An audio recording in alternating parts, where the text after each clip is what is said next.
Right, good evening everybody. Welcome to this webinar. My name is Colin Paul, I'm Haverhill's Town Clerk, and I'm very pleased to welcome everyone to tonight's launch of Sustainable Haverhill. My day job is to lurk in the background, making sure everything runs smoothly, and that's exactly what I'll be doing this evening as well, once I hand over to the Mayor, Councillor Liz Smith, and to our Climate Change Project Officer, Saffron Owen, who's organised this whole event for us. So just some housekeeping for you. Your microphone and camera are disabled for this webinar. If you have any questions on the topics being discussed tonight, please post these in the chat function, and I'll be keeping an eye on those and selecting a representative sample of questions to put to the speakers later in the session. Please be aware that this session is being recorded, and it will be turned into a podcast. So any answers that can't be asked on the evening, we'll endeavour to get those questions answered and either added to the podcast or put on our website, which is sustainablehaverhill.uk. Now, if you have any problems or questions about the running of the session, please put those in the Q&A rather than the chat, and I'll be monitoring that as well through the evening, and I'll try and help out if I can. So we're going to start off. First of all, I'm pleased now to welcome on screen, we have Saffron Owen and we have Councillor Liz Smith. Saffron will be acting as your MC for this evening. However, to start us off, I'm really pleased to invite our brand new Town Mayor, Councillor Liz Smith, to formally welcome everyone and to launch Sustainable Haverhill. Liz. Thank you very much, Colin. Good evening, everyone. I'm really excited to be here today at the beginning of something that is very important for our town. Haverhill Town Council created its Energy and Sustainability Committee in February last year, and with the intention of not just talking about climate change, but to do something about it, to put it into practice, actually taking active steps to play our part, starting with reducing our energy consumption as a council. So whilst the pandemic was and continues to be a global tragedy, it's also forced new ways of working and gave us time to make energy saving changes to our buildings, with LED lighting being installed throughout the Arts Centre and soon to be installed at the Leyston Community Centre. We are continuing to look at ways to reduce our carbon footprint. The proposal for Sustainable Haverhill is driven by a need to support our residents to do their bit. We adopted an action plan in February this year, and this launch is the first stage. Our vision is for a range of semi-autonomous community groups, loosely affiliated under the banner of Sustainable Haverhill, each group focusing on the interest of its members and deciding its own agenda, but all pulling in the same direction and regularly getting together to compare notes and to share best practice. I invite every member of the community to do what they can, whether that is a one-off tree planting day, regular litter picking, or taking advantage of financial help to improve the installation in your own home. As part of our action plan, we identified the need for an officer to help us to get to where we are today. And I'm really pleased that our town clerk found Saffron Owen, who is studying for a Masters in Sustainability at Anglia Ruskin University, and who has undertaken all the planning for this meeting this evening as part of her course. So thank you very much, Saffron, much appreciated. We have a great lineup of speakers, so with no further ado, I'm pleased to invite Saffron to introduce our first speaker. Thank you. Thank you, Madam Mayor, for that introduction. I'm Saffron Owen. I'm the Climate Change Project Officer here at Haverhill Town Council. And just want to say thank you to everybody for joining us this evening, our speakers and our attendees as well. So yeah, we have an exciting lineup of speakers this evening. And first of all, we have Chris Hines joining us, who is one of the co-founders of Surfers Against Sewage and well known for his work in the sustainability movement. So I'm going to pass over to Chris. Thank you.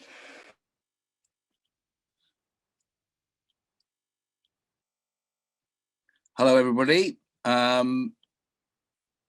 Hopefully, Saffron, can you just tell me that you're seeing a picture of my gran and granddad? Yep, I can see that all clear. Righty-ho. So delighted to be here, invited to this. I'm speaking to you from a very stormy Cornwall. And it's kind of doubly nice to be here. One, to be here at your launch and to congratulate you. You know, you're one of thousands of communities now, probably tens of thousands of communities around the world, trying to make a difference, trying to take on, you know, this massive challenge. So, you know, everybody, all of you and everybody tuned in, you're all heroes in your own way. And sometimes I put on David Bowie Heroes just to kind of like when I feel like we need to get up and get going. And added another little bit. So I met Saffron on a virtual camp for her MSc back in February, I think it was, this year. But also my sister and brother-in-law also live in Haverhill. So it's a delight to be there. And my nephews all grew up here. So I'm going to rip through about 70 slides. I'm going to go quite quickly and hopefully inspire you to encourage you all to believe that we can rise to this challenge.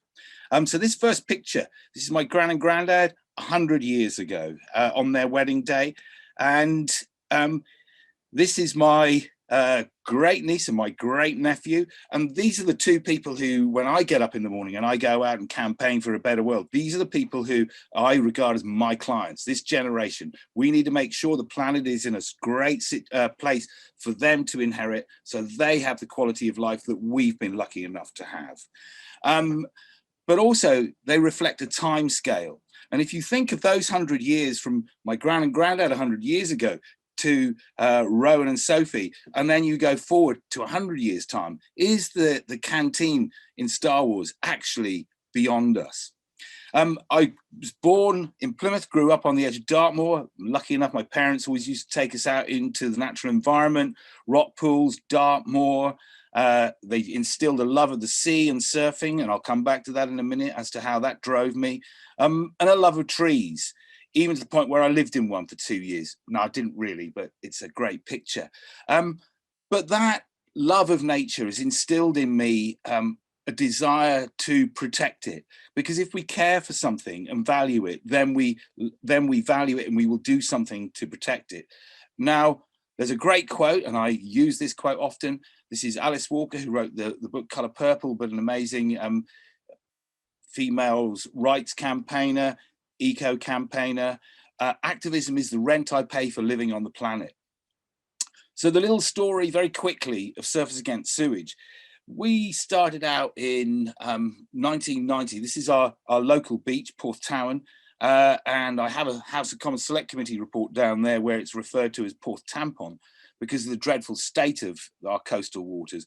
But this is the beach just down the road from me. And we had a simple aim that we held in our hearts and our minds. I think everything's a combination of those two, heart and mind, that we just wanted to be able to enjoy this for the wonderful thing that it was. And also the wonderful thing that it is for families and tourism as well. You know, running around, playing in the sea. We're about to see all the tourists come down and looking forward to welcoming them all to Cornwall so that they can have good quality holidays. So that was our aim, but we had a problem. And I'll quote Margaret Thatcher. In 1989, she stated, and I will say at this point, we were apolitical. So we didn't really care which political party it was. Our politics was of clean seas. But Margaret Thatcher stated in 1989 that all sewage was treated before discharge. Unfortunately, that was far from the truth. From Newquay to Newcastle, Blackpool to Brighton, every single toilet, shower, bath, etc., was flushed straight into sea without even a basic sieve in place. 400 million gallons of crude sewage every single day. This is the outfall pipe from Camborne in Cornwall, drifting that slick of sewage up towards our beaches. And this, unfortunately, wasn't a set-up picture.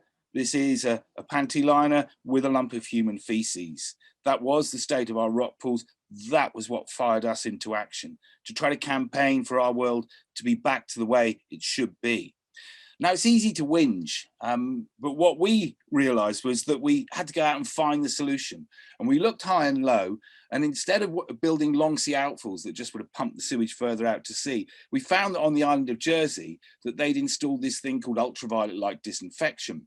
And I wrote some evidence to a House of Lords Select Committee, and on the basis of the written evidence, I was asked to go and give oral evidence. So I put my suit and tie on, went up to London and appeared in front of a Select Committee. And they quizzed me and they said, how confident are you in this technology, this UV technology? And I said, based on the bacterial count in their outfall pipe, I would feel 50 times safer sticking my head up Jersey's outfall pipe than I would bathing on government passed beaches such as Porthtowan, Newquay, etc. About a week after I made that statement, we got a phone call from the island of Jersey, and they said this would make brilliant marketing for our tourist industry. So I headed out to Jersey, and this is their outfall pipe. And about an hour before this picture was taken, the tide was higher. And on top of that pipe, we had BBC, ITV, Sky, Reuters, and the Press Association. And I jumped off, I turned around, and I paddled as hard as I could, and I duck dived into the mouth of 100,000 people's sewage. And I got about a metre up the pipe before I was blown back out with the force of it. But I stand by what I said. It looked, tasted, and smelt cleaner than the beaches that we were bathing on. And it was £9 million cheaper than building the old dirty technology of long sea outfalls. So we'd found our solution. We then worked with water companies to try to push them to adopt this technology. And Welsh Water, Dŵr Cymru Welsh Water, had always, whenever we were campaigning, they would actually engage with us and try and understand what it was that we wanted to see happen. And when they adopted a full sewage treatment policy with UV disinfection for all of their coastal and estuarine discharges, it was us that they invited to open their first UV treatment works at Criccieth in North Wales. We cut the ribbon, and it was our name on the brass plaque, because we'd always said we were strong advocates of the right as we would critics of the wrong. So this is that day up in Criccieth in North Wales. So we found our solution. We were persuading water companies to go forward, but how do you get that kind of attention to make a difference so that everybody understands that this was a problem? Well, we ran around the UK with our wetsuits and our gas masks and 10-foot inflatable poop, and this kind of image got us front page of the Guardian. It got us on into the Telegraph, the Times. We appeared on everything from BBC Newsnight Live to children's TV and BBC World Service. Because when you drive things up the public agenda by using the media, you also drive them up the political agenda. And talking of politics, we went to the Houses of Parliament within 10 months of forming. And this was a lobby back in March 1991. And the very day we got there, we had a Channel 4 documentary following us and loads of other media.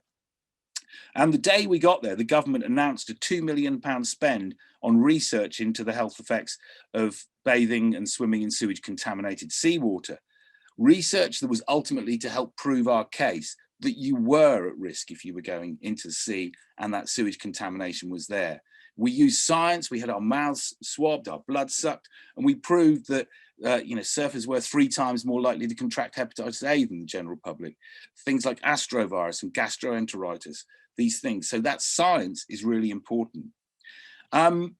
We even helped write a script for BBC Casualty. One of our members rang up and said, look, that's what I do.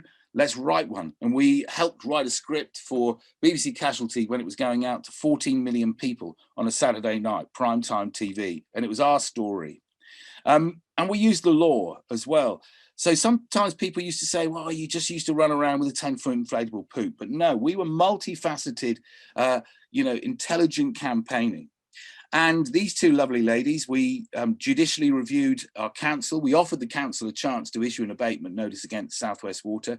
They declined and said that they would, that they thought that we should just go away and shut up. So we challenged them. We asked them to do the right thing. They refused. We went to the Royal Courts of Justice in London and set case precedent for the whole of the UK.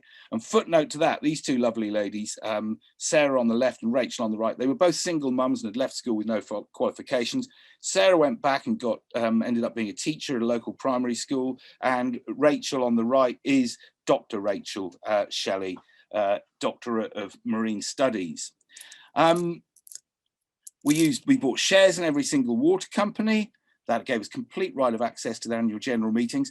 And also we would be consulted by the financial pages of things like the Financial Times, but also all the other newspapers and BBC Breakfast News business section, etc. And we even briefed and advised the President of the European Parliament. The gentleman in the background there with the yellow arms on his wetsuit was an MEP, but also a member of ours. And he said, would you like to come and meet the President? So we went over to Strasbourg and we were able to present a dossier on what we thought was wrong, but also what we thought could happen and should happen. And ultimately, we helped deliver. There was a landslide election in '97, Labour came to power, and that issue of sewage contamination of our beaches was a hot topic right around our coastal waters. And we were called to go and be a special advisor to the Secretary of State in September '97. I went up to London, into that meeting, came out of there 2 hours later, punching the air. And 6 weeks after that, the government ruled that all sewage should receive at least secondary treatment with UV disinfection for 14 out of the 20 million people discharging to our coastal waters. That was a £5.5 billion spend on our coastal cleanup. Looking back, the change tools, and these are important when we're trying to make change happen. We knew what our aim was, we identified the problem, but we also went and found that solution. We helped create the environment for change by using the media, regulators, politics. We negotiated, we stayed at the table, we made friends, and we understood our foes and helped try to change them to understand what it was and how we could go forwards. We understood our funding. We were completely independent with a turnover of £420,000 by the mid-90s and a team of 12 people. And the only reason, teams are really important. The only reason I was able to be there briefing the President of the European Parliament was because someone else was back in the office, entering the members onto a database and posting the T-shirts out in their envelopes. And also we had this thing of a slight irreverence and making it fun. We need to engage people. And one of our great challenges on sustainability is to not be too worthy, but to be, engaging and passionate and fun. And then people will come and join in. Help. It's really important to, if you don't know how to do something or you're struggling, put your hand up and say, help. Two things happen. The first is that someone somewhere will say, I think I can help you. And the other one is that it normalizes that feeling of not knowing what to do. And most of us don't know what to do. Facts and experts. We live in times where, experts are being undermined and people say, well, that's not true. But, we have to love science. So that's an important thing. And I know, you've got some speakers coming up later and doing expert sessions. These are people who know what they're talking about. After SAS, I took a year out and then I went to this bonkers place, the Eden Project, an abandoned clay pit in the Cornish clay country, turned into this amazing place. And I worked there for 5.5 years as a sustainability director.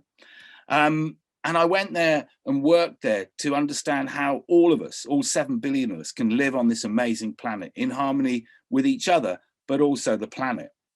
And we all have an impact. Sustainability is about, reducing the negative impact from the day we're born till the day we die, but also making a difference, making our lives count, making it a better place than we found it. And I think it's important as well that there's a bit there where we take time to be happy, because even being happy like a Buddha and slowing down and being mindful about Haverhill, about our world, about where we live, that actually reduces our carbon footprint. It allows us to engage with people. And I think all too often in today's pacey society, we go too quickly. We don't slow down. And this great kind of, this is the United Nations Sustainable Development Goals, a great little kind of framework to adopt. And I would encourage you to slowly, take these on and think how what you're doing applies and how these apply to your amazing town. A little bit of a sobering little section. You know, this is a global risks report that comes out from the World Economic Forum every year before Davos. And, you know, it had always been going on about, you know, that climate change was the big one. But a couple of years ago, there was a little red dot on a graph, and that was a global pandemic. But it really, if we think COVID has been tough, what's coming our way from climate change is really, really scary. Saffron, can I just ask that you give me a wave when I've got 10 minutes left? My watch has unfortunately stopped at all days. So if you could just give me a wave when I've got 10 minutes left. Yeah, no problem. So if we think COVID's been tough, then, you know, climate change is really, really scary. You know, melting of our ice caps, you know, rising sea levels. And it's ironic and very sad that the people most affected by climate change will be the people with the smallest carbon footprint themselves. But we're having it here. This is the railway link down in Dawlish in Devon, washed away a couple of years ago by storm surges and sea level rise. We have, you know, wildfires burning in California, Australia, acidification of our oceans. And this report from the UN, you know, the world is on notice as a major UN report shows that 1 million species face extinction. And yet we're still so arrogant that we don't think that we're one of those species. And then this, climate change did help spark the Syrian war. That's a UNICEF report. And when we have war, we end up with migration and the political instability that causes.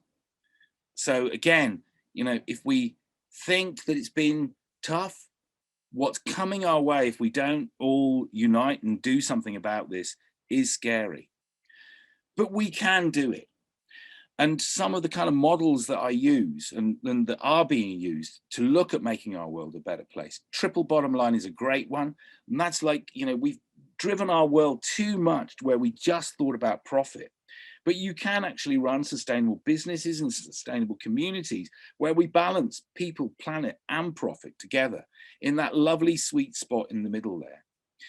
And we need to shift, and we are shifting from the linear economy of take, make, dump, throw away behind us and repeat to the circular economy, where we understand the technical nutrients and the biological nutrients. And again, a brilliant source for more information about the circular economy is Dame Ellen MacArthur's Circular Economy Foundation, brilliant source of information. And a little example of triple bottom line thinking. When I was at the Eden Project, every single, you know, there are 1.9 million visitors going through there every year, and every single plate, spoon, cup, were all going single use straight to landfill. You know, they were nice eco products, but they were still going straight to landfill. So we looked at the triple bottom line of putting in a dishwasher and crockery. And we did it because, but environmentally, by putting the dishwasher in, we reduced our landfill by 9 tons a year. We reduced the carbon and material impact of the manufacture and transportation of all of those items to us. Socially, we created 2 jobs. People got a nicer cup of tea because it was coming out of crockery, and they could have salad on their plates because the plates weren't all those horrible wobbly single-use paper. And financially, we sold more tea, we sold more salad, and we saved ourselves 159,000 over 5 years. Brilliant books. This amazing guy, Mike Berners-Lee. Yes, he is brother of Tim Berners-Lee. Imagine being mum and dad Berners-Lee. Pretty happy people, proud parents. You know, there's some great books, and it's an optimistic book, this one. And it encourages you to go and, you know, don't sweat the small stuff. Go and get the low-hanging fruit and keep driving forward. A little one for you, I sit on a sustainability advisory panel to the BBC. And, you know, when you're going, next time you watch a BBC programme, look out for this little logo because they're measuring the carbon footprint of the programmes they do. And it's not just Springwatch, it's Coronation Street, and it's Strictly. Everyone, an amazing thing would be if you could get all of Haverhill to individually measure their carbon footprints, because if we measure stuff, then we can understand, and if we understand, we can do something about it.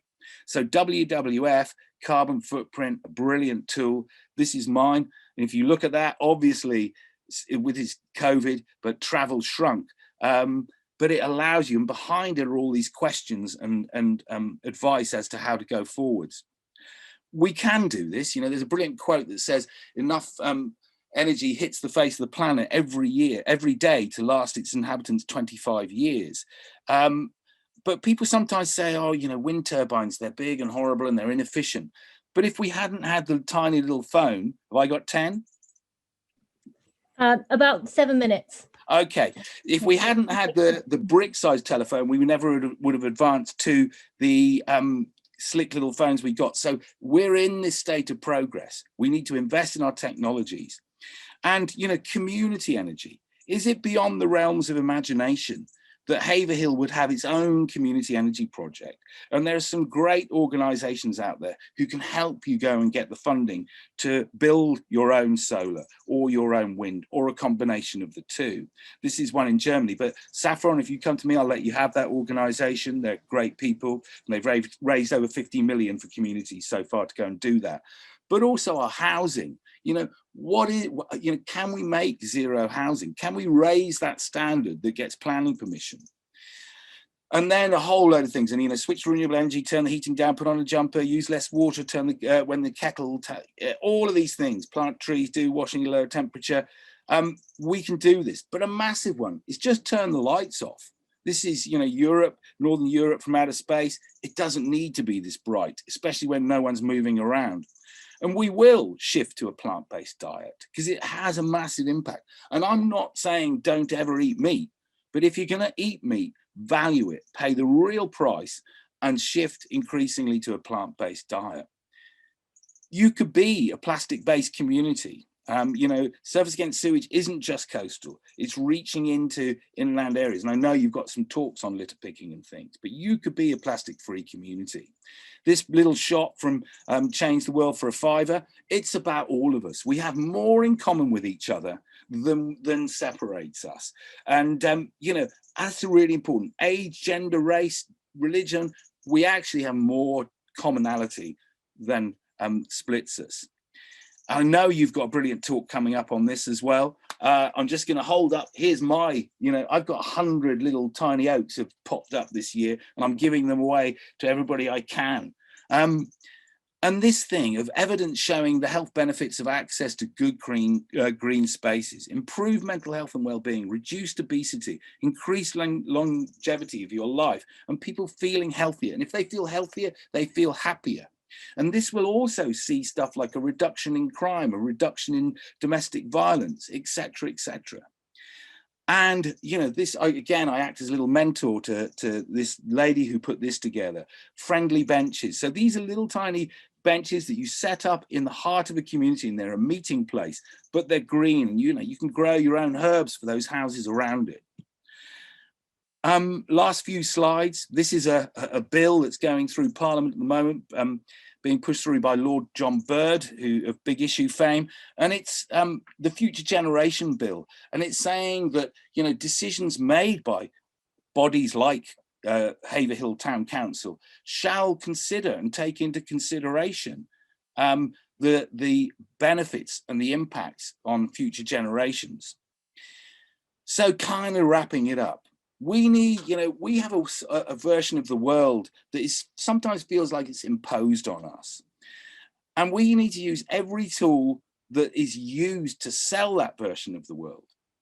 We need to use them better. We need to stretch every sinew and buzz every neuron. Last book recommendation, this is Hope Off in the Future by, you know, the brilliant environmental campaigner, one of my heroes, Jonathan Porritt. And it's The World We Made, and it's set in the year 2050. And he adopts the character of Alex Mackay. And Alex was born in the year 2000. And he's looking back and he's saying, you know, there were the World Food Riots of 2023. You know, New Orleans has been finally abandoned to sea level rise, but we've largely made it. We've solved these problems.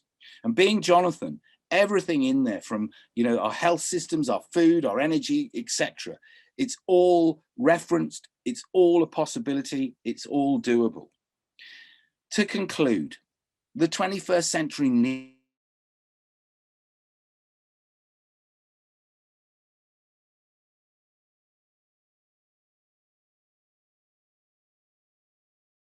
but the challenges that they faced, we can do this.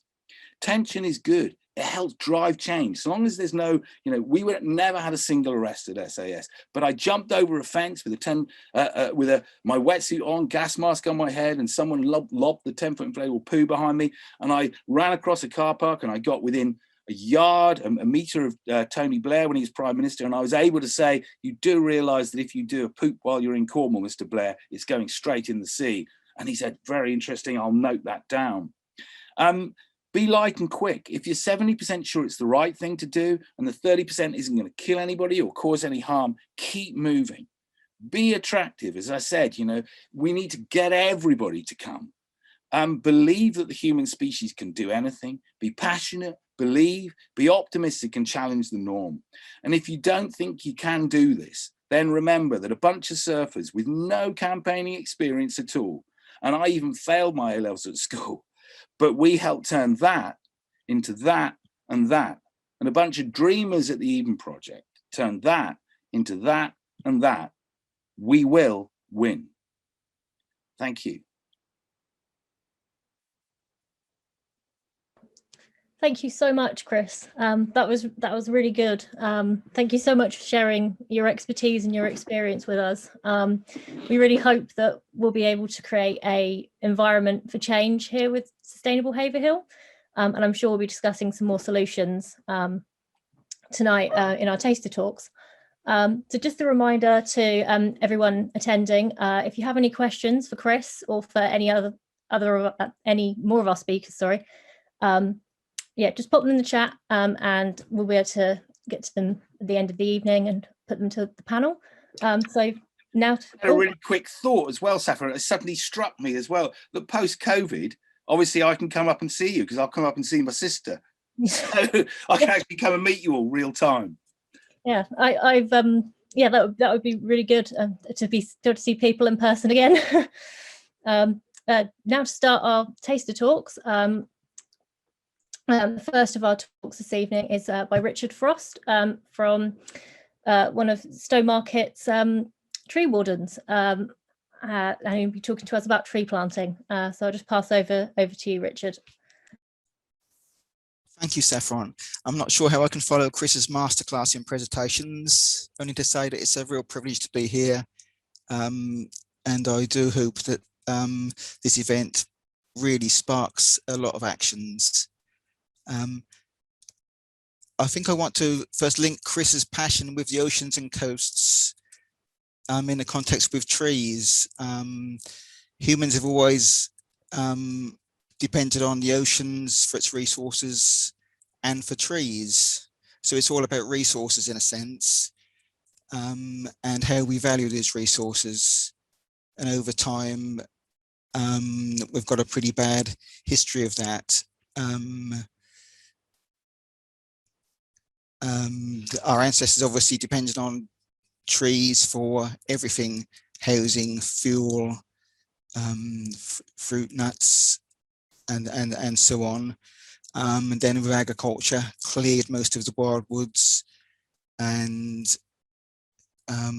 changed our diet and our way of living for all time. And come mechanisation, fields got bigger, even more woods and hedgerows lost. But now is a completely different era for trees. The value has completely changed. There's a race to plant 1 trillion trees globally because of our concerns of climate change. And that's really turned our value of trees on its head. So never been a better time to plant trees. So I think the lesson is, as with the oceans and the trees, the value of the planet is directly proportional to how each generation values those resources. Okay, so I'm a Stowmarket tree warden, also a member of the Stowmarket Rewarding Group Environmental Forum, and I'm the chair of the Suffolk Tree Warden Network. And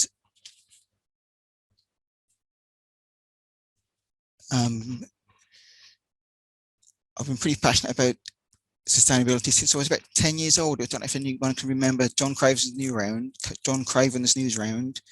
where I first heard about droughts, forest fires, species going extinct and so on.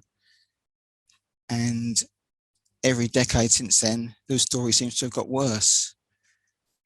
So what we've been doing hasn't been enough. It's just still been going in the wrong direction.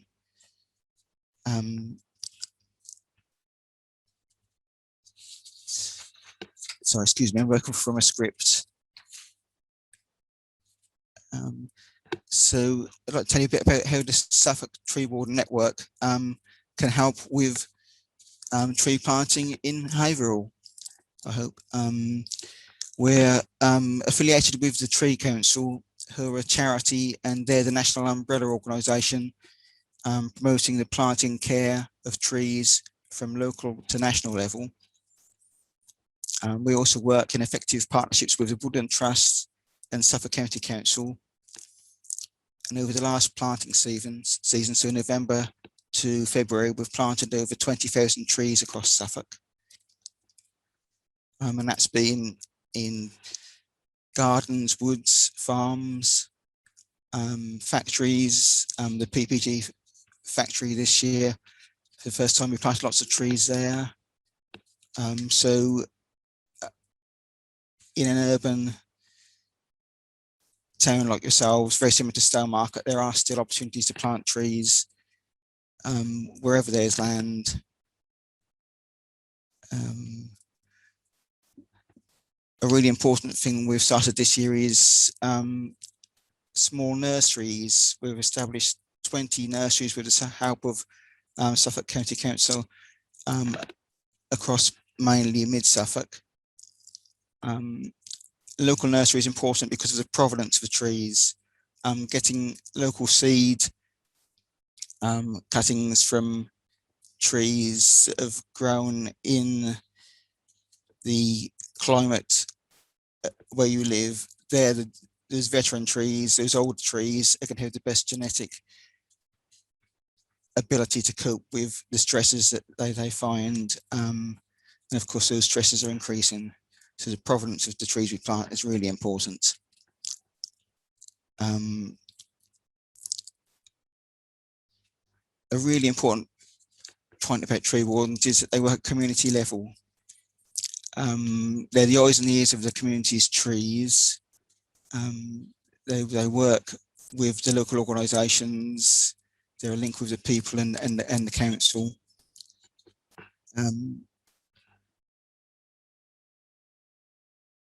So it's really at the grassroots of the town, the tree wardens, as far as the trees are concerned. But it's not just about planting trees. It's vital to maintain trees once they're planted and look after the existing trees to get a really good urban treescape. As tree wardens, we don't have any special powers.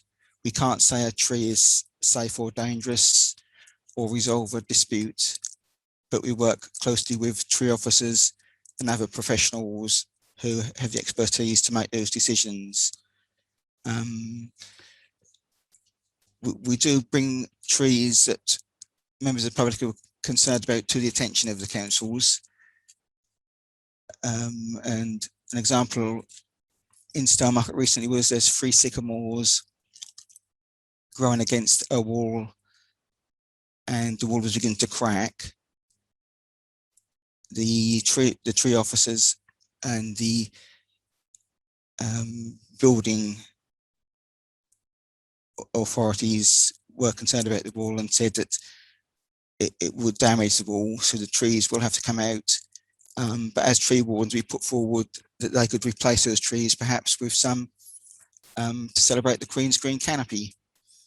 So although we can't save every tree, we can try and get replacements where possible.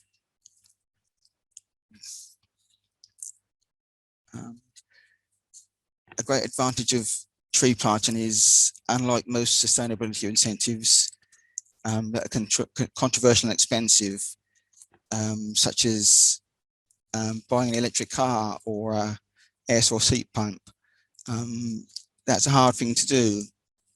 But tree planting is well, it can be free. Each year we get free trees through the Woodland Trust with support from the County Council. And planting a tree isn't something that people will usually dispute. It's a bit like handing out sweets in a way. Everybody wants to plant a tree these days. So it's a win-win.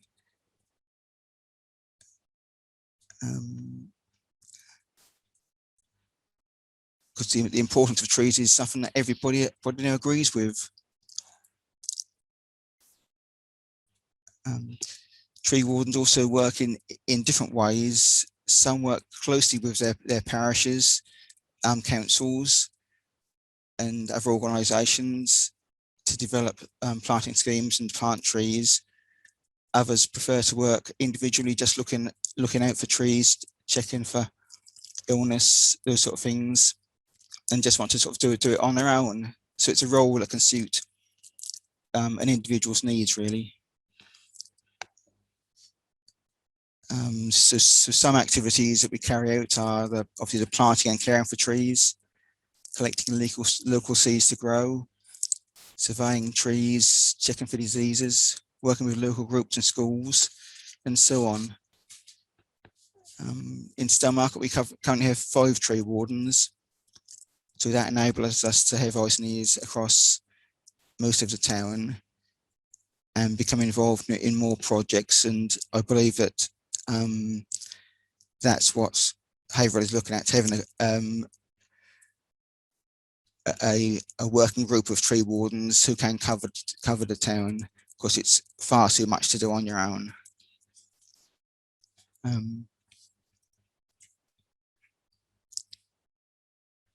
So as far as getting trees is concerned, Woodland Trust and Tree Council, they have projects for free trees for almost any situation, for more trees, for woods, the more woods and more hedgerow schemes, school orchard projects and so on.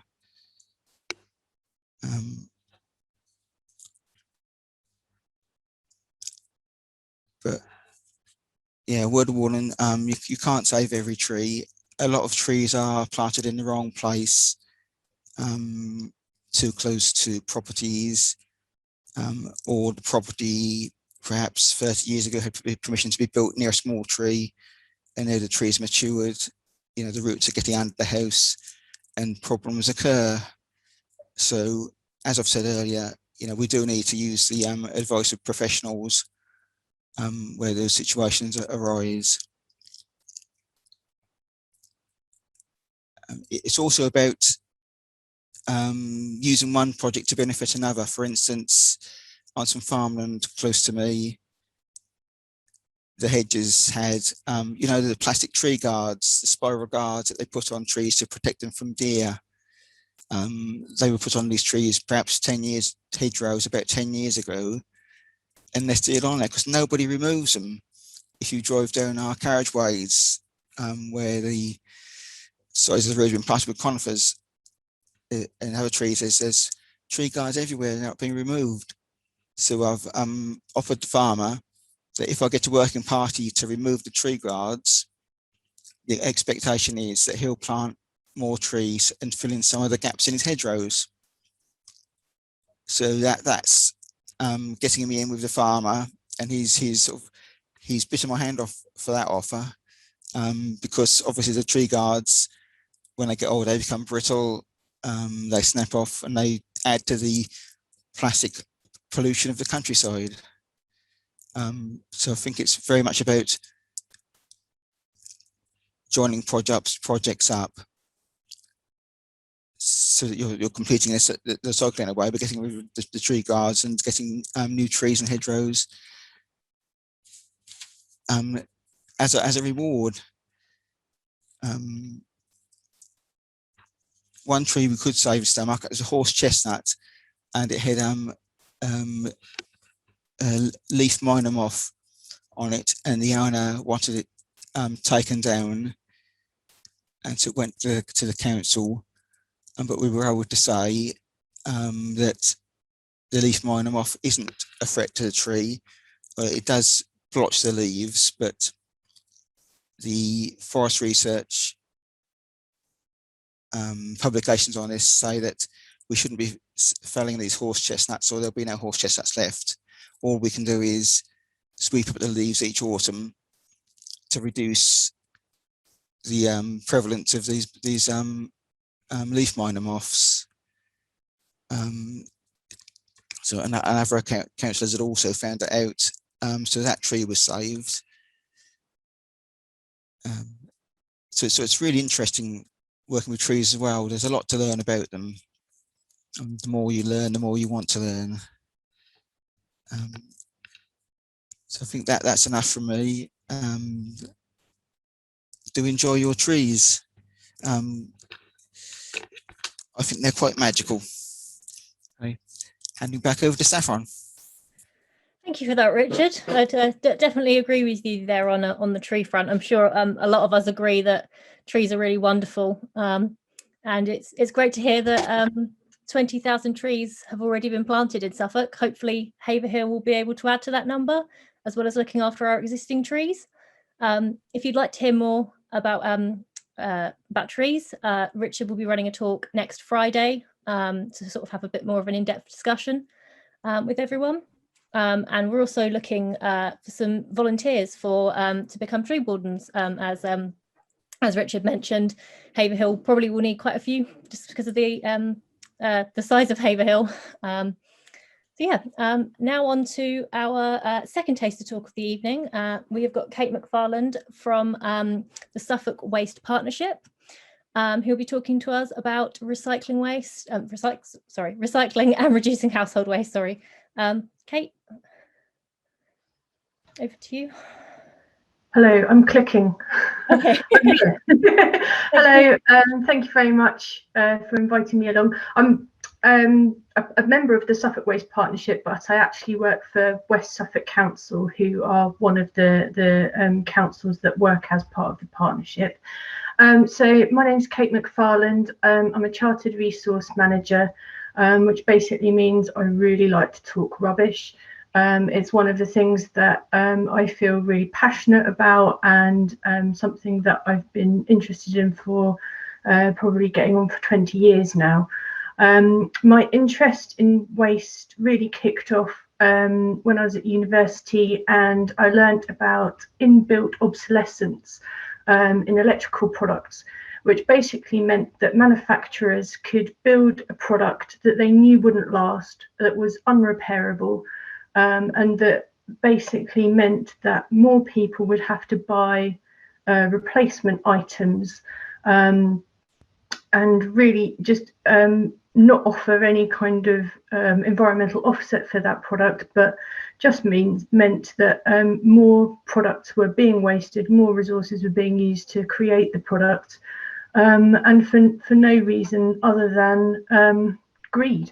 So that point was just completely mind-boggling to me. I couldn't understand how it was allowed, or why we would want that to be allowed as a society, as a community. So from that point onwards, I was interested in working in waste reduction and in recycling, and I started working for local councils at that point. From the work I do now is very much on behaviour change and trying to inspire people to recycle more and reduce their consumption of materials and resources. And we run a lot of communication campaigns as the Suffolk Waste Partnership to help people to do that. So my taster session this evening is to give you a bit of insight into why waste systems are set up the way that they are, and what we're trying to do in Suffolk to try and decrease the impact of people's waste. So Suffolk is set up as a two-tier authority, which means Suffolk County Council are responsible for the disposal of waste, and the district councils, the waste collection authorities, are responsible for collecting materials and sending them for recycling instead of disposal. We're very good in Suffolk in that we have this incredibly strong partnership that that works to make sure that all of those parts of the system add up properly and work as efficiently as possible. We're all brought into reducing waste as much as we can by improving recycling and making sure that recycling is accessible for as many people as possible. And making sure that people understand what we can recycle in Suffolk.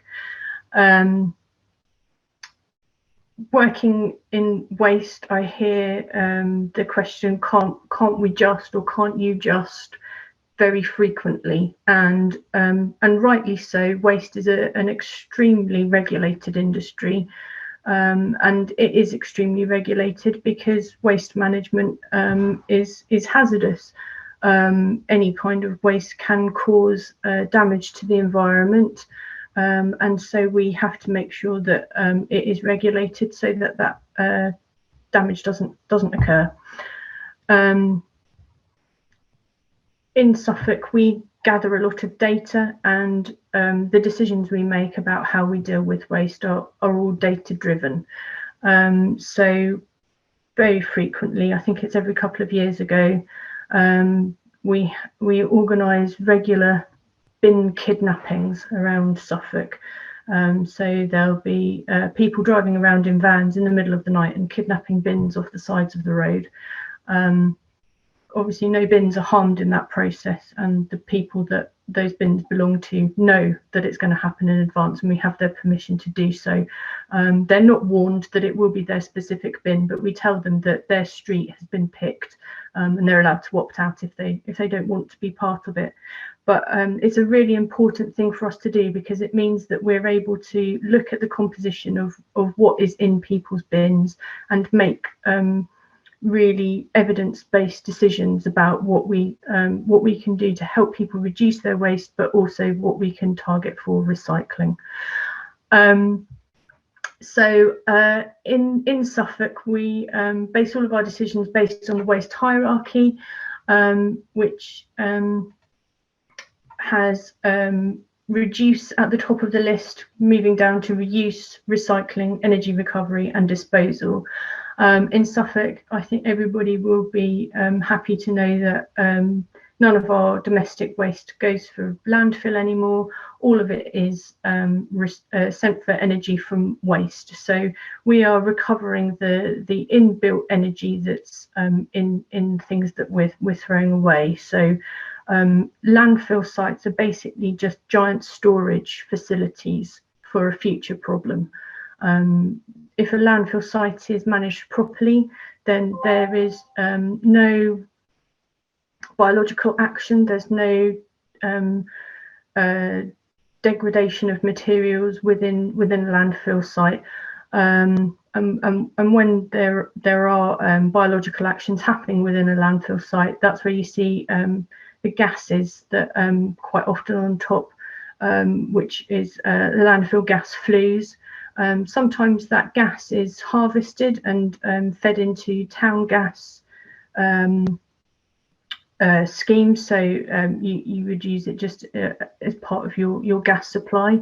But often or not, the quality of the gas and the amount that comes off isn't enough for it to be useful, so it is just burnt off, which is a terrible waste, and why we've moved away from having waste in landfills and using more modern facilities where we're recovering energy. I hope everybody who's on the call today is aware of our recycling facilities and our curbside collections across Suffolk. Across Suffolk, we've got the same suite of materials. They're all that we collect, and the government are currently consulting on different different ways of dealing with waste and who should pay for it. And one of the consultations is around consistency, and there's a few different views around consistency. I think from memory it's something like 98% of authorities collect plastic bottles for recycling, but only about 50% of plastic bottles that are put on the market are recycled. So that's clearly nothing to do with local authority collections, because everybody's got a collection of plastic bottle recycling, but it's actually to do with consumer behaviour. So there's some really interesting things that that are coming out of the government consultations. Yes, so the reason that we have our consistent collection across Suffolk is because we're all taking our recycling into the same materials recycling facility, and that's based in Great Blakenham, which is just outside of Ipswich. So we have several communication campaigns that we run. The one that we're working very hard on at the moment is about recycling contamination, and that is about making sure that people put the right things in their blue bins, so that when it gets taken to be separated at the materials recycling facility, those materials are in good enough condition to be offered to the market to be recycled. And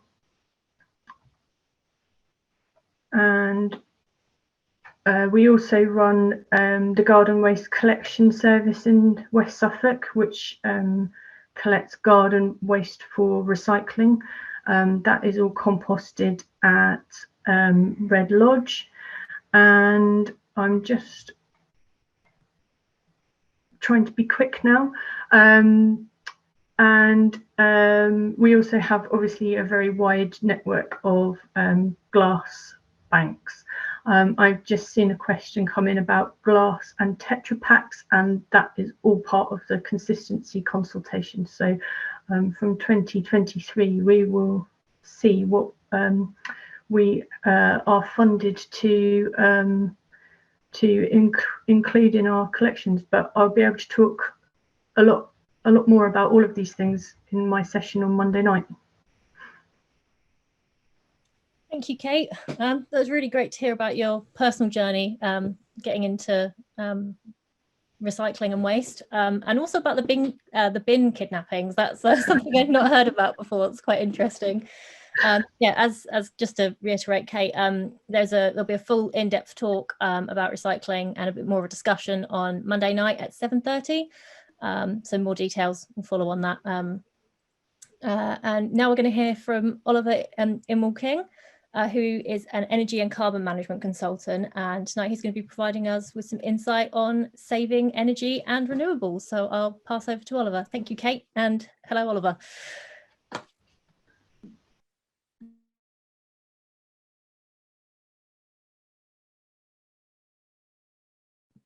I think your microphone might be turned off.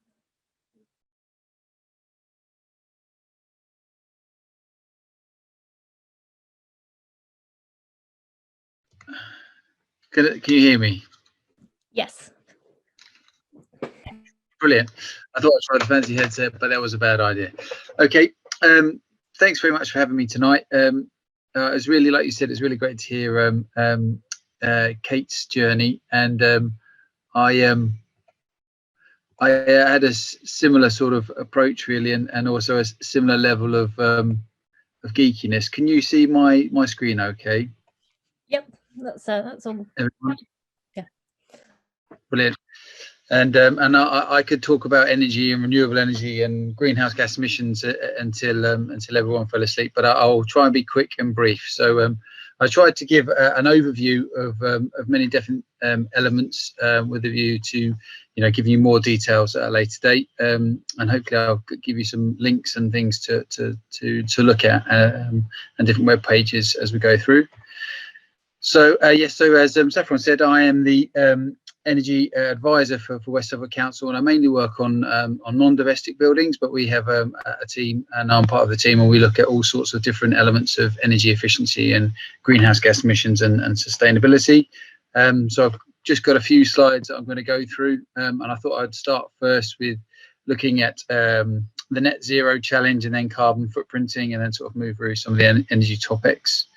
So just looking at net zero and the government's net zero declaration, you know, to meet that challenge by 2050, with a view that in this image here on the left hand side where it says emissions today, here it gives you a breakdown of what the emissions are, and then it's showing this sort of journey going across into the nice blue future where we've got rid of as many emissions as we possibly can, and there's some greenhouse gas removal that's required because we can't get rid of all of them. Things maybe like cement production or some chemical processes. So this is a massive challenge that we're all trying to get to grips with. So in West Suffolk, we've set ourselves a greenhouse gas emissions saving target. We had that since 2007, I think it was, and that's then been updated to look at this net zero emissions declaration that we have now made. And this is just really a chart just showing that, you know, we can hopefully get there if we take lots of actions along the way. This is just an image. I've done loads of screen grabs to sort of give a view of different things that you can find. So this is a Green Suffolk website, which is a great place to go and look for all things, including waste and climate change adaptation and things like that. And on this page here, which is this Suffolk Climate Change Partnership, there's some fact sheets for councillors, which you can click on. They're for councillors, but they're obviously useful for everyone. And the Suffolk Climate Change Partnership does annual reviews, and they've also been working on this Suffolk Climate Emergency Plan. This is a chart from the Suffolk Climate Emergency Plan, and it shows the distribution of greenhouse gas emissions through Suffolk by the different areas and sort of how they're broken down. It's a very, very detailed document with lots of interesting information in it. But the point of that, it's sort of an evidence base, which is supposed to be helping the Suffolk Climate Change Partnership look towards the future plan for how we're going to reduce the greenhouse gas emissions from Suffolk, including West Suffolk, obviously. And this is a image from the latest Suffolk Climate Change Partnership annual review, and it has these sort of nice infographics and all sorts of information about the different areas and what they're up to and what's been achieved to date. So there's loads of great stuff in that document, and there's obviously a history of them going back with the Suffolk Climate Change Partnership. So, trying to make progress on reducing greenhouse gas emissions and energy consumption, all those sorts of things, it's great to know where you are. And on the Green Suffolk website, there's a carbon footprint calculator. It does require you to look at your energy bill. So for your house and your building, so your energy, your gas, your electricity, any oil or LPG, get that sort of information together. Any details of flights you might have taken, how many miles and what type of car you drive, any other transport you might take. And some of those things, obviously, it can be as detailed as you want it to be. If not, you can sort of just estimate, and it can give you a view of where you are. It's a really useful thing to do, especially to try and then help and understand where you might need to take action to address your greenhouse gas emissions. So in this instance, you can see my house is emitting 2 tons of CO2. My car driving is 1.72 tons. And then there's a secondary thing, which is all really about all the things you buy. And in that 7.2 tons, and that's for my whole household, for all the things, I just estimated how much I might spend on financial services or whatever. But it's a useful way of looking at your greenhouse gas emissions, and also to get you thinking about energy and where the most important things are to be looking at.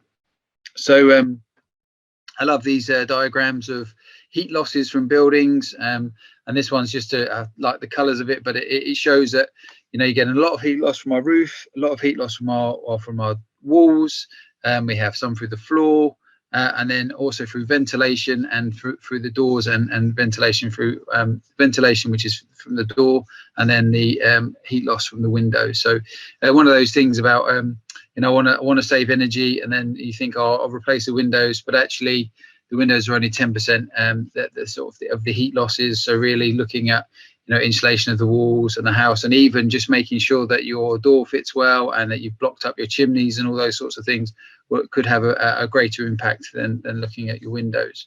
But the first thing we want to do is make sure we understand where we are, how much energy we're using, looking at our meter readings. Then we want to try and to reduce by switching things off that don't need to be left on. Before we start moving on to efficiency, moving on to insulation, LEDs, light emitting diode lighting, very energy efficient lighting, and then we want to look at how we heat or power our homes, so solar power or renewable heat. So again, I've done a few more green screen grabs. So this again is the Suffolk, the Green Suffolk webpage. It's the energy page on the left-hand side, and it's got some information there about grants, about where you can get some help, and also about it's got some useful guides that I've sort of highlighted in the red box in the left-hand corner there. And then on the right hand side, I was hoping these top tips would just be like 1 to 10 on one page, but unfortunately it goes on to like 1 to 13 over 2 pages. So I just snipped the 1 to 9, but that's top tips is in that useful guides there in the bottom left hand corner, just as you scroll down on that page. So a lot of these things we all know about, but how many of them are we actually doing? And it's good to just rethink through these things. And then try and set yourself some targets to try and address some of these things. Can I, turn off my lights more? Is there things that I can do about my hot water? There's all sorts of good stuff there, and it's good to just challenge ourselves every now and again when we're thinking about energy. Oh, so lighting and appliances. I think everybody knows that lighting is a really easy one to do, and everybody knows about LEDs now. And if you're buying a lamp, you really should be looking to buy an LED lamp, and they come in all sorts of colors. So from the 2700 Kelvin, which is roughly candlelight supposedly color, maybe a bit higher than that actually, but it's the sort of thing that you used to get from old tungsten lights, all the way through to these really bright white things that I can't stand, but some people really like them. But you can get different types of lamps, different types of bulbs. They can fit any application, and really when you come to looking at your replacing of your compact fluorescent lamps, that's what we should be doing, looking for LEDs. And a lot of people may have these halogens, or they're called dichroics. They're the spot lamps, that you sort of push in and twist. They've got like either little prongs or little feet that you put in, and we shouldn't wait for those to fail. They should be taken out and they should be replaced. I know there's a waste issue with that, and I'll let Kate deal with some of those things, but the energy savings from them will help to repay the cost of doing that sort of straight away, like within a year, maybe 2 years if you don't use that room very often, that light very much. So that's the big thing. If you've got any of those lamps left, look to replace them basically. So yes, and I think with appliances, I think everybody's used to seeing these energy efficiency labels of A+ and A++. It's I don't think anyone would say go out and replace things just because of that. But when you are replacing, we want to think about what's best for you in terms of energy or water efficiency when you are doing those things. So insulation, everybody I think knows that their loft should be more insulated. I know mine should be more insulated. I have the insulation there, and I must put those last bits in that I haven't quite finished. And I think a lot of people may well have got their cavity walls insulated now. But if they haven't, that's a really good one to do. And then one of the other challenges we have in Suffolk is that these solid wall properties. So I live in a solid wall property, a 1920s mid terrace, and there are a lot of them around, and they make it a bit more difficult. But there are ways of doing that. So our house is externally insulated. There are programs to look at insulation at the moment, depending on people's economic status, or there are some funding available. It's not readily available, not for everyone, and I think that's something that needs to be addressed, and that's something that hopefully will be taken forward as an outcome of the Suffolk Climate Emergency Plan. Heating controls, so heating and control. So we've all heard about the ban on gas boilers, and that is going forwards. There is going to happen, so that there will be no new gas boilers. The date is sort of moving backwards and forwards depending on what day of the week it is. But the message is clear from government. We need to move away from fossil fuels, and we need to move to things like air source heat pumps or ground source heat pumps. And there's lots of things to be done about talking about those. But you know, first things first, how well are we controlling it? There's all sorts of amazing controls out there, you know, and I've just taken a screenshot from a well-known supplier of these types of things, or actually of all types of electronic gadgets, not a plumbing specific one. You know, these are things that you could look to do yourself. And again, depending on your heating bill, you know, you should look to be able to get the money back from those sorts of things quite quickly. So within 5 years, maybe 3 years, depending on how big your home is and how well you can improve your controls. So yeah, simple and straightforward and things to do. On the West Suffolk page, here's another page for you. So this is our West Suffolk environment page. We've done some heat pump talks, which you could look at if you wanted to, and there's some information on that one. There's some links about home energy efficiency, business energy efficiency, and some other projects that we're doing there. This is an interesting thing that we have in Suffolk, the Suffolk Green Buildings Network. And this is again on the Green Suffolk webpage, and it's got lots of on maps. It's got lots of homes that you sort of can click on and see what they've done to try and reduce their energy consumption, or to make them greener, or to improve the environment around their homes, which is quite nice. I used it in the past when I was trying to find out about insulating my home. I spoke to someone in Ipswich, it was, who'd done the external wall insulation themselves. And then before we, you know, after we've looked at all of this energy consumption, we then need to think about our, you know, how can we get renewable heat, as they call it.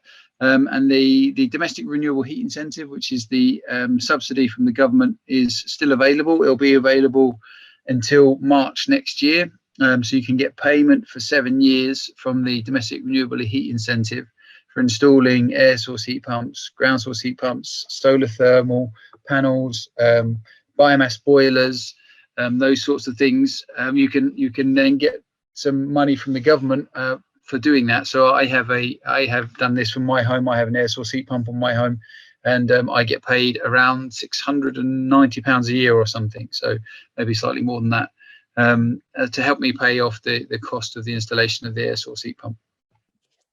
Hiya. In Suffolk, we have this. Hello. Sorry, Oliver.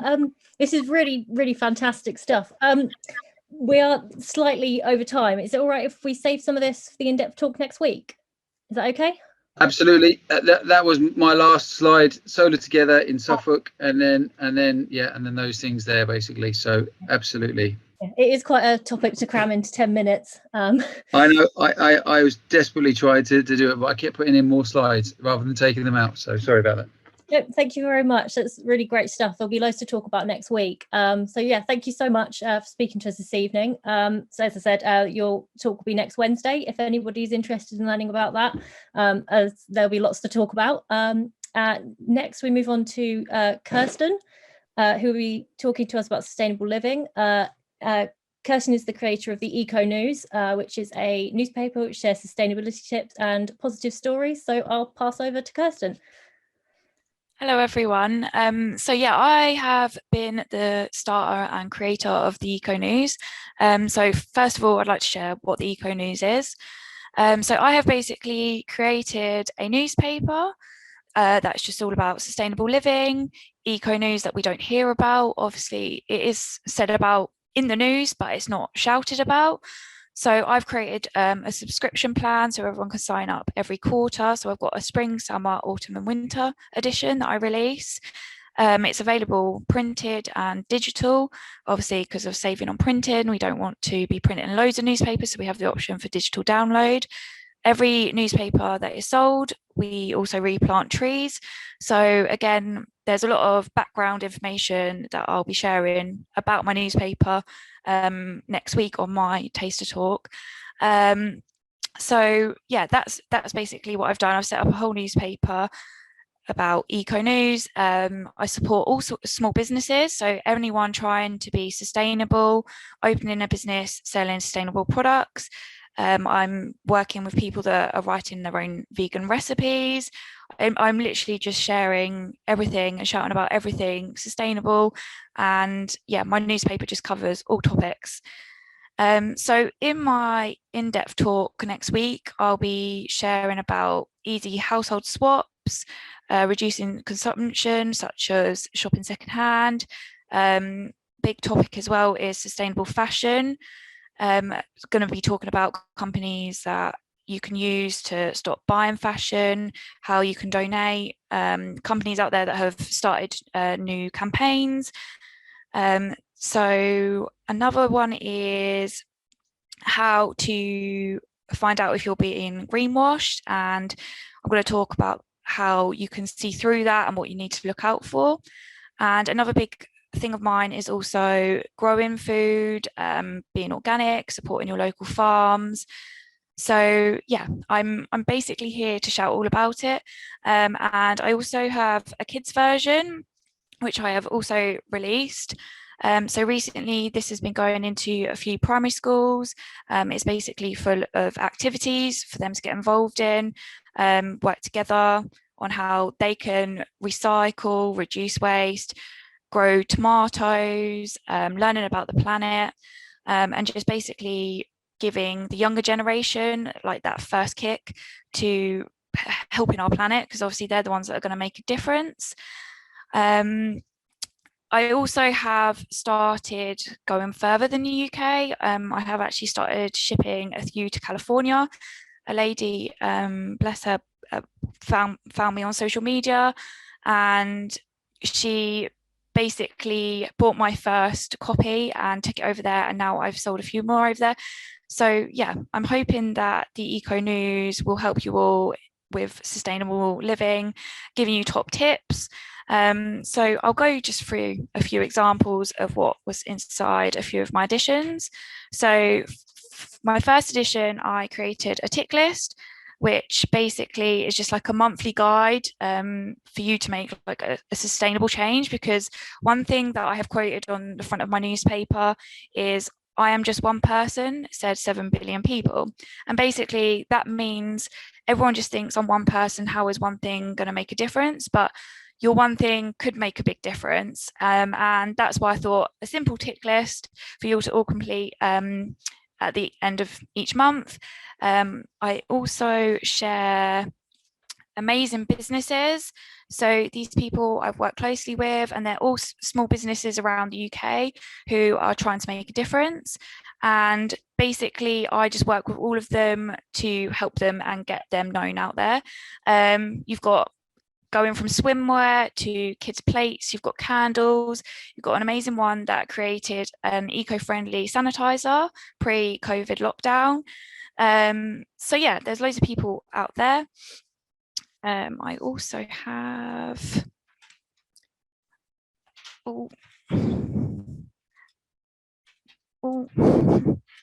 so this is One Tree Planted. So this is the company who I support. So every month from my sellings of my newspapers, I donate a big percentage back to One Tree Planted, because obviously I know printing newspapers is a part of trees and the FFC, making sure that everything is protected that we print. I've done a lot of research when it came to printing my newspaper, because I know that people were going to see the Eco News and think, oh no, they're just wasting more trees. And getting them cut down. But really I wanted to share with everyone that I'm trying to do a good thing and giving my part back. And yeah, so I've now got to the point as well where I've been working with people who are in uni as well, and they're doing topics about sustainable living, sustainable business, how to make your products sustainable. And you will also find their great journeys inside my newspapers. So it's all about just supporting the young people as well. I've got this lovely lady, Kate, who wrote a massive article for my newspaper, and it was an amazing read just to see what all the younger generations are doing.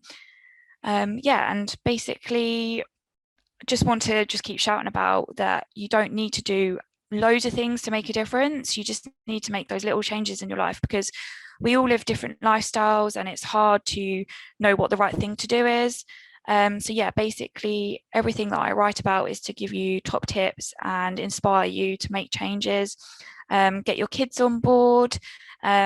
And each edition as well, I share little free gifts, like discount codes for local companies. For my next one, I'm actually going to be putting a pack of seeds inside each newspaper parcel, just to encourage everyone to plant.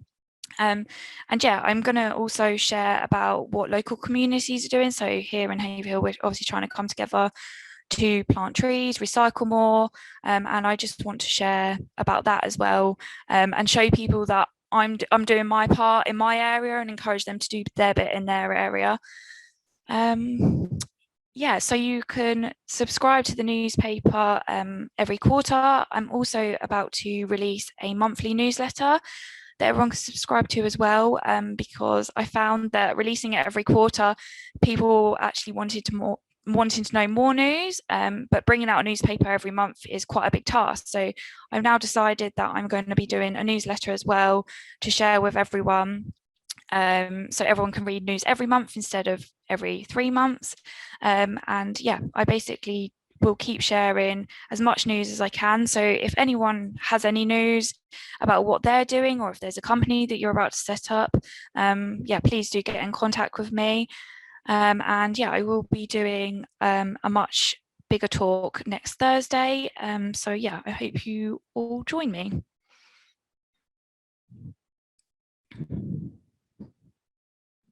Hi, Kirsten. Thank you so much for that. It was really great to hear about your newspaper, and I totally agree with that. Every little change makes a huge difference, especially when there are 7 billion of us on this planet, and for Haverhill about 29,000, I believe. So lots of people, lots of impact that we can make just in this town alone. So thank you for that. I look forward to your talk next week. That is going to be Thursday at 7 p.m. If anyone is wanting to join for that. And now on to our final taster talk of the evening, which is led by Joe Mason, who is one of the leaders of Keep Haverhill Tidy. And so I'll pass over to you, Joe. Thank you. Hi, thank you, Saffron. Oh, wow, what a pleasure to finish up. What a great range of speakers you've had this evening. I think the word expert, I feel a little bit humbled by, because I certainly don't feel like I'm an expert. The litter picking phenomenon that is Keep Haverhill Tidy is something that I founded, but litter picking has gone on in Haverhill long before Keep Haverhill Tidy. And I think Haverhill Town Council some years ago ran Haverhill Ambassadors, which was a litter picking group, and that did some great work in the town, and unfortunately it wasn't able to keep going. And so seriously, thank you for inviting me along tonight. I'm going to try and talk about litter picking, what Keep Haverhill Tidy is, and about community action, and hopefully maybe encourage 1 or 2 people to consider the idea of getting involved. So firstly, I'm just one person. I founded Keep Haverhill Tidy. You can see behind me, we've got loads and loads of people that make up the community, and I wouldn't be here talking about Keep Haverhill Tidy and litter picking without all these wonderful people who give up their time so freely to help keep our streets clean. So how did I get involved? And I think it's worth thinking about why do people do litter picking? What gets them involved? There would have been a time that I would have never have considered doing litter picking. So why do I do it? Why have I made it this thing called Keep Haverhill Tidy? Well, there was a time when I wasn't, and I got invited to do a litter pick with Councillor Marks. And I thought we were just going to go out for a leisurely stroll and pick up some litter. I was deeply mistaken.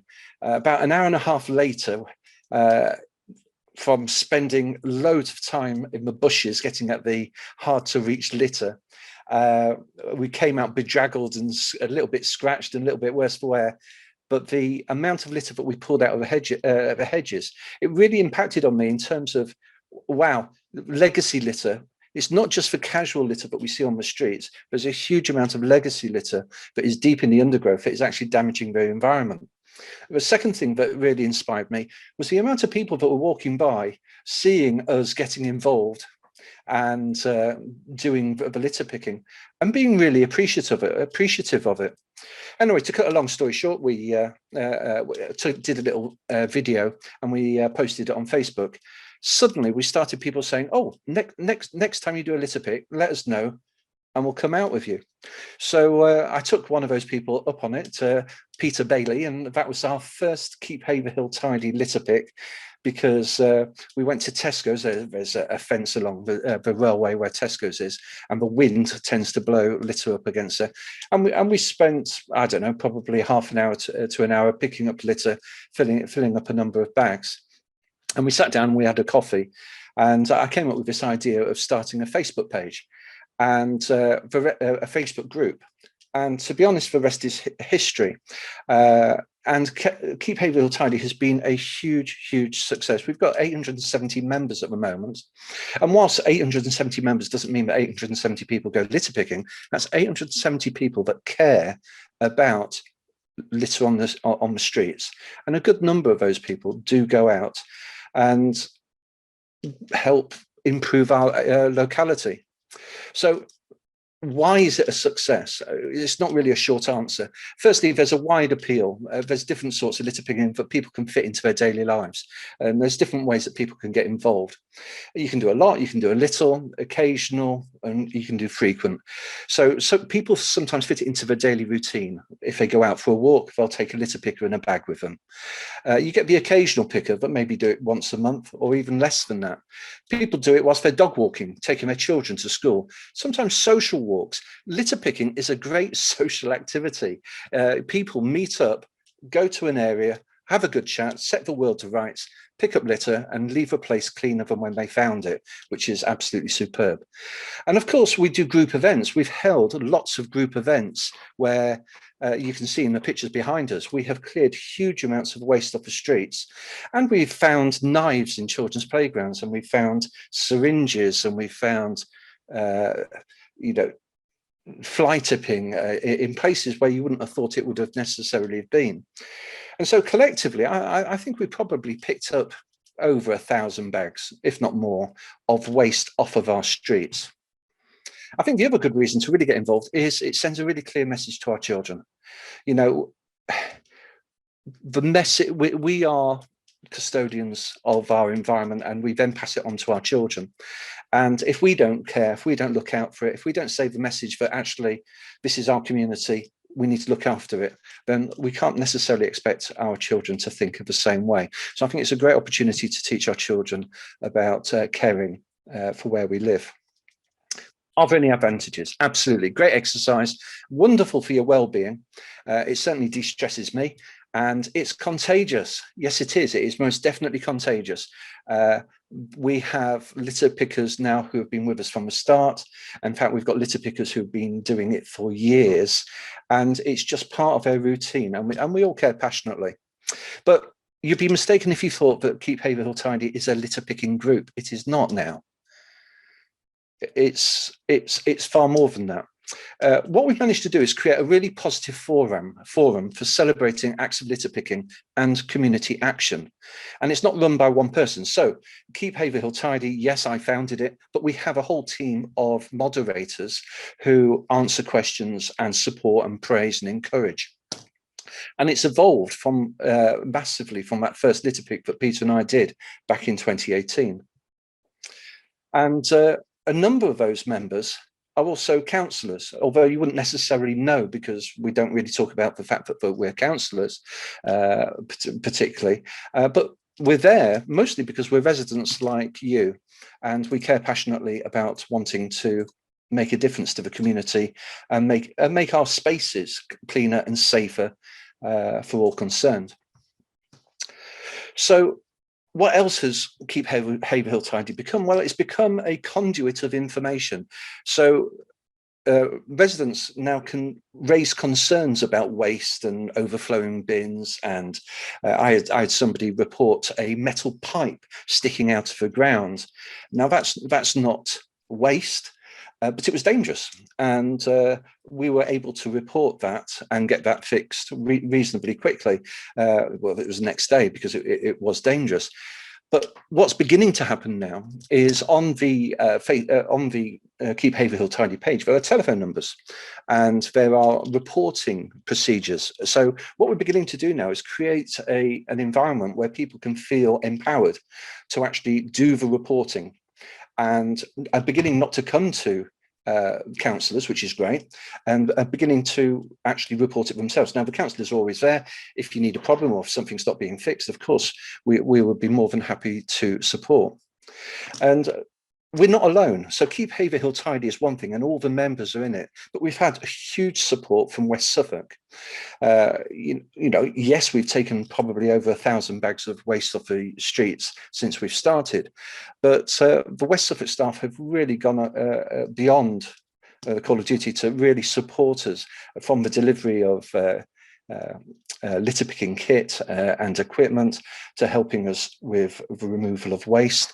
You know, I can't speak highly enough, and it's very much a team effort, and that is the whole point. We are building a community where we act as a team.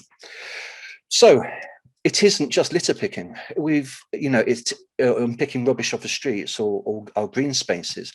We've reported hazards, fly tipping, overflowing bins, all manner of aspects related to waste and other things where we're able to give information to people. So, is there a secret to KHT? Well, I don't know. 870 people, I think, is pretty good going. If we get to 1,000, that's 1 in 30 people in Haverhill would be a Keep Haverhill Tidy member. And, you know, I think it would be great if we could get everybody in Haverhill to become members. And why is that such an unreasonable ambition? There are countries that are litter free, and it will take time, maybe a long time, but we do need to develop a culture where we don't tolerate litter, but we're not litter blind. And we begin to understand that our home is not just a house that we live in, but it's also the wider community spaces that we all share together and enjoy. And I think I'll finish off with a story. The story was the winds blew. It was about a month ago. I'm sure you remember it. And our bin blew over. My daughter was working from home. And she looked out the window and she was aghast. There was litter tumbling all down the street, blowing up against neighbours' houses. This is our litter. And it was devastating. I mean, considering we are a litter picking family, to feel that we were responsible for contributing to that waste was pretty horrifying. Amy felt compelled to make a difference. She went out there and started picking up the litter vainly because the wind was blowing so hard.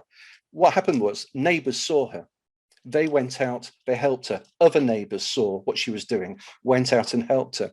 And I think for me, one of the key things of community action is we're in it together.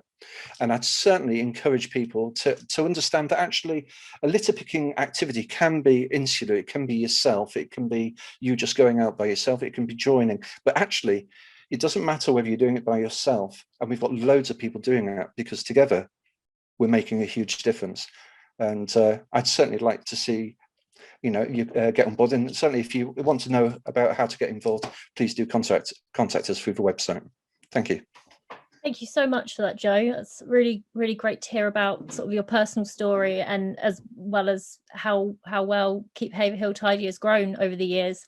It's a great example of community action, and hopefully we'll be able to replicate that across multiple different areas in Haverhill.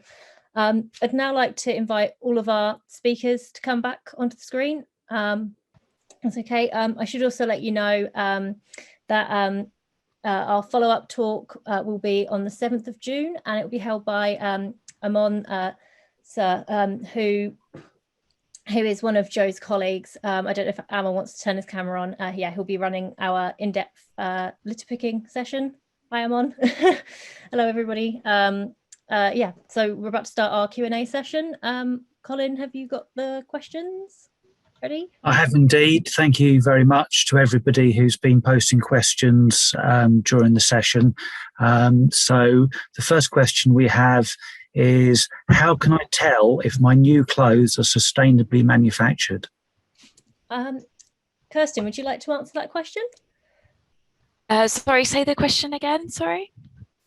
So it's how can I tell if my new clothes are sustainably manufactured? So first of all, you want to go to the company website, and there is a lot of certification now that is needed for organic clothing and the process of clothing. Also, there is a lot of companies out there who are doing slow changes.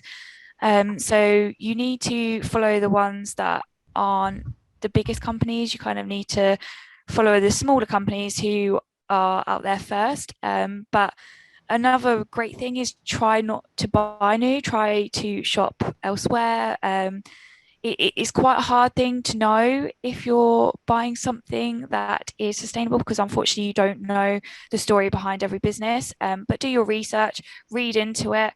Before I buy anything now, I will go back to the backbones, I will research the company, and now I have my selective views on certain companies. But yeah, I have definitely changed more to secondhand.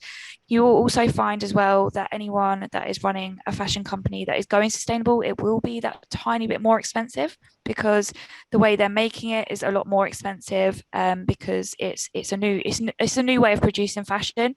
You've got obviously the big thing which is called fast fashion, which is producing a lot of fast fashion at low quality, and cheap pricing. So just be careful when you're shopping, and yeah, just do your research.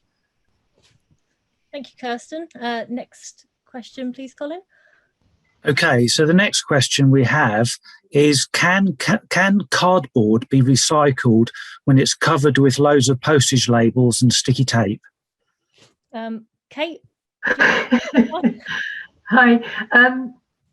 So yes is the answer. It's one of those yes but answers. So if it's just a little bit of tape and address labels, then that's fine. I've received parcels where literally every side of the box is covered in sellotape. So if it's possible to remove the tape, then the cardboard can go in, but otherwise that would unfortunately have to be a disposal, because the tape is just too mashed up with the cardboard for it to be removed, and for the cardboard to be recycled. Great, thank you. Next question.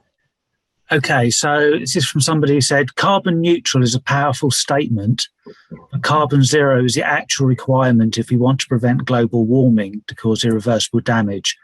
With that being the ultimate goal nationally, what towns in the UK are the leaders that Haverhill can learn from? Oliver, did you want to take that question?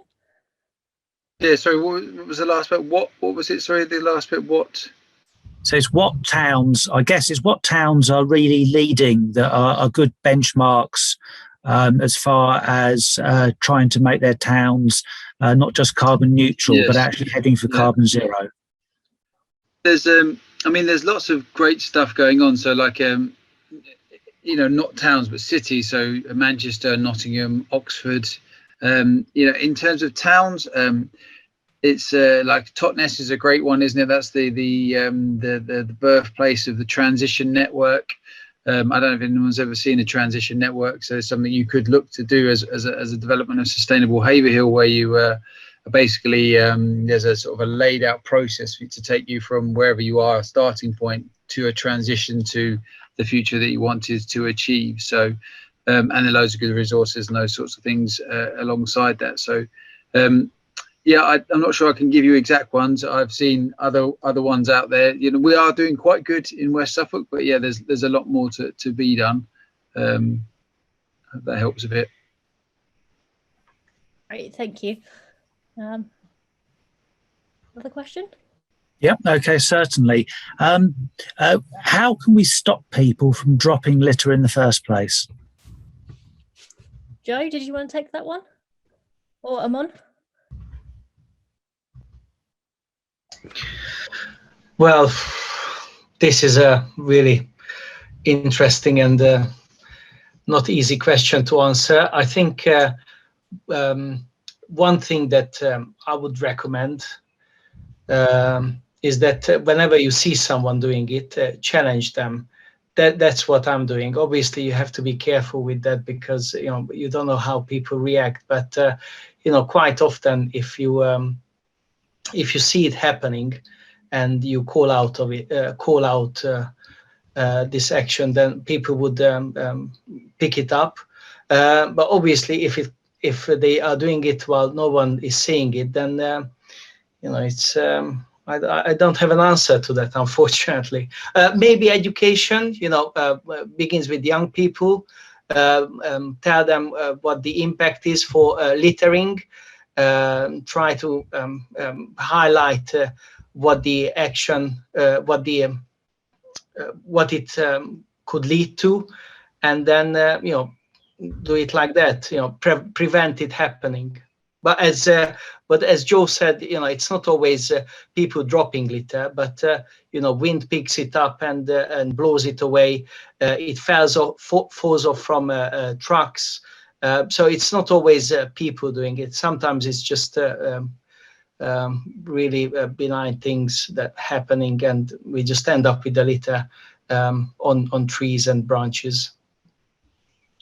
I find if you ask people with a smile and excuse me, sorry, you've dropped something, then it's a bit less confrontational, and it makes it kind of a bit easier to confront them. That's a really great point. Did you want to say something, Joe? Yeah, just really quickly. I'm in it for the long haul, so I'm under no illusions that Keep Haverhill Tidy isn't going to solve the litter situation in Haverhill. For me, it's about raising community awareness and not being litter blind, and beginning to understand and get the message out there that part of our civic responsibility is about us all engaging and looking after the environment. And Amon is absolutely right. There's an education, but also as adults, we have a responsibility to communicate to the people around us by modeling ourselves. And it's a long game that we're playing, but people have accepted there's a climate crisis. That in itself was a huge achievement to actually get that acknowledgement. And litter is an issue. It's a whole community issue. It isn't just a simple matter of we pay taxes so the council will pick the litter up. No, that is our litter, and we are more than capable in picking that up. And getting that message out there is going to take time, but we should be resolute and stick to it, and it will gain traction. I'm certain. Yeah, definitely, great point. Next question, please, Colin. Okay, so this is a question regarding new developments and water treatment works, and it's basically with new housing developments everywhere, how are the water treatment works working to make sure raw sewage doesn't still get released into waterways? Chris, did you want to take that question? A good thing is that you don't mix your clean water, so runoff water from the roads, in with your sewage. And historically that has been the case. So you'll probably find that in older properties that combination still exists. So all new housing should have separate systems. But also, again, we shouldn't be overloading the system. So having storage ponds, sustainable urban drainage systems, but the onus is on the water companies to build the infrastructure. However, they're kind of profit driven, so you're in that kind of dilemma between the two. But it's a planning issue in relation to new housing. But again, there's even that thing, and it relates back to keeping it tidy, is not putting stuff down your sinks. You should never put anything other than poo, pee, and paper, toilet paper, down your toilet, because if you start putting panty liners and wet wipes and everything, that just clogs up the whole system, and then they have to go in and clean it all out. But it also causes backlogs and the actual bore, the diameter of the pipe to reduce. So tipping oil or any kind of cooking fat down your drain or your sink, you just shouldn't be doing it. But I think it's this kind of same responsibility that Joe was mentioning, and again, everybody's kind of mentioned it. It's this thing that it's actually ours. We're all part of this. We have to be part of the solution. This is our world. It's not, someone isn't going to come along and clean up after us. And yet we seem to have slipped into this mode where we think someone will come along and clean up after us. Nobody wipes my bottom for me. You know, it might happen late in life and happened early in my life, but it's, you know, that's our own responsibility. We would feel humiliated if we had to have someone do that. And just on the litter issue, it was, you know, we had it here, and when a certain burger establishment opened near us, we kind of put a little bet as to how long it would be before and it's 7 miles away, before we saw the first packaging from that burger chain on our local lanes. And it was about, you know, less than a week. But in Windsor, they did this really clever thing. For a little while, that burger chain wrote down the car registration of every takeaway, every drive-through that they were doing, and then they prosecuted, and they only prosecuted half a dozen people, hit them with the top level fine, and littering dropped by something like 70%. Wow. It's quite impressive. Richard? Oh, you're muted. Sorry. Yeah, if you know a development that's going to be uphill of a water body, you could do a freshwater invertebrate survey to see what's in there, so you know what you've got, or get WYSI devices to measure the oxygen levels. And then after the development, if the species have reduced or the oxygen levels have gone down, then you've got evidence that, you know, the runoff is damaging that water body, which then you can take to the environmental agency, I suppose.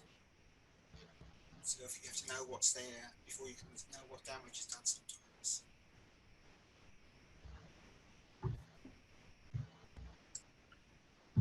Some people may have struggled to hear you there, Richard.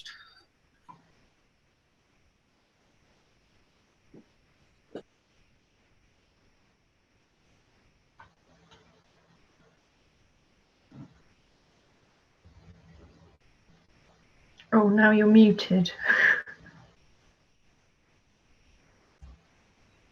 Send me home.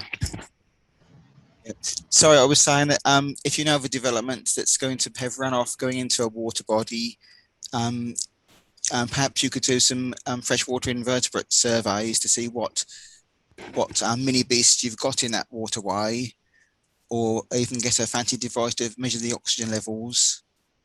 And then after the development, if you do notice that there's a reduction in species or a reduction in the oxygen levels, you've got evidence there for the environmental agency to say, hey, this isn't good enough. I guess that's quite labour and skill intensive, but unless we know what's there in the first place, we can't really say that harm has been done.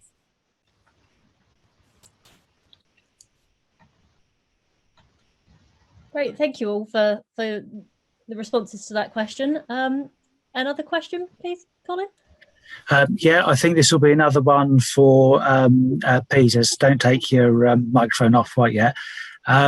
When you planted trees at PPG in Stowmarket, did you have to condition the soil? I suppose the person thinking about the fact that we've got industrial sites, so we wouldn't necessarily have thought about planting trees. But is it as simple as just planting trees on an industrial site? Wherever you're planting the trees, the type of soil is important. At PPG, there was no pollution that we were aware of. It was just on grassy verges. The only issue we had was some of the plantings were in a floodplain, so we had to get particular trees. In this case, it was grey willow, those kind of trees that can manage the wet having wet roots all year. I have even planted trees on an old municipal waste site, and they seem to be doing pretty well, apart from there's not a great depth of soil there because the site was just capped with soil. So I don't think those trees will grow very high because their root growth is going to be quite limited. I've never heard of actually conditioning a soil with regards to pollution. So hope that answers your question. You have to be careful if you're planting trees on top of a landfill site as well. If you're growing anything that fruits, for example, then if you don't know what's in the landfill site, obviously the roots of the tree can pull up hazardous material into the fruits of that come off the tree as well. So another reason why landfill sites tend to have sort of just grassy caps rather than planted out with trees. Yeah, thanks, Kate. No, there were no fruits, edible matter planted. Yeah. Brilliant. Next question, please, Colin. Okay, we'll squeeze one last one in, I think. I suspect this is probably going to be for Oliver Saffron. I hope you understand the question because I don't. It says, I've heard that infrared heat panels are a good alternative to wet water systems. Can you comment? Does that mean anything? I can. Yes, it does. Yes. So infrared heat panels is like a development on the big infrared heaters, the electric bar fires, or the big infrared heaters that you would have in a church or something like that. Yeah, they can do. I mean, they do work on a room by room basis. So there's you can get them as almost like a picture. You know, it looks a bit like a picture, and it's actually basically a panel heater, and you can have them suspended from ceilings. But it's all down to the application. So the thing about infrared heaters is that they actually heat up things. They heat up tables. They heat up people. They don't heat up air. So they work in a slightly different way in which they heat up all the things in the room, the walls and stuff, and then those eventually act like radiators and then warm up the room. So they make you feel warm up, and they can then work in larger volumed spaces, but they might not necessarily be the best replacement for a radiator in a room.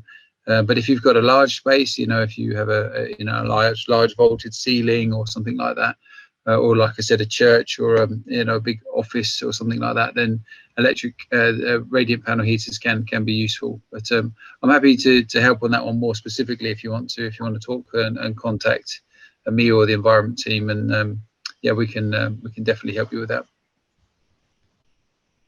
Brilliant, thank you, Oliver. I suppose that's something that could maybe be brought up next week as well. So just to say thank you to everyone on our panel, Joe, Kirsten, Chris, Kate, Richard, Amon and Oliver. And thank you to Liz earlier for speaking to us, and Colin for helping with the questions. Yeah, and thank you everybody for attending tonight as well. And hopefully this will be the start of something really, really positive for Haverhill, and I look forward to seeing which direction it takes. Just a reminder, this has been recorded as a podcast, and which will hopefully be going out hopefully in the next 24 hours. So that will be available for anybody on Catch Up. So hello to people watching on Catch Up. Yeah, over to Colin to wrap things up. Great. Well, thank you very much, Saffron. You've done a fantastic job pulling this all together. And thank you so much to all the participants who've hung in there listening to this. And all next week and spilling into the week after, there's more focused discussions and your chance to get involved. And we really do hope you will. The idea is that these become your projects and that you own them. So thank you all very much and good night.